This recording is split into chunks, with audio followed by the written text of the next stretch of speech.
বড় বউ, হ্যাঁ বলুন। দেখো আমি তোমার জন্য কি এনেছি আজকে। হে ভগবান, আমার জন্য দুটো গোলাপ? না না, একটা গোলাপ তোমার জন্য আর একটা গোলাপ মেজ বউয়ের জন্য। তা উনি এখন কোথায়? ও আচ্ছা, ও আপনার জন্য তেল গরম করছে। কেন তেল গরম করছে কেন? আপনার পায়ে তো বাতের ব্যথা, তাই আপনার পায়ে মালিশ করবে বলে। ও আচ্ছা আচ্ছা আচ্ছা, সে যাই হোক, তুমি তো জানো তুমি আমার সবচেয়ে প্রিয় বউ, তাই তোমার সাথে আমার কিছু জরুরি কথাবার্তা আছে। হ্যাঁ বলুন।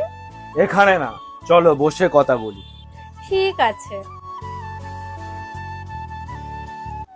আমি মনস্থির করেছি আমি তৃতীয় বিয়ে করব। কি বলছেন? আমাদের ভালোবাসার যত্নে কি এমন কম ছিল যে আপনাকে আরেকটা বিয়ে করতে হচ্ছে? বড় বউ, তুমি আমাকে একদম ভুল বোঝো না, আমি এসব করছি একমাত্র আমার মায়ের জন্য। কেন? আপনার মা কি চাইতেন আপনি তিনটে বিয়ে করুন?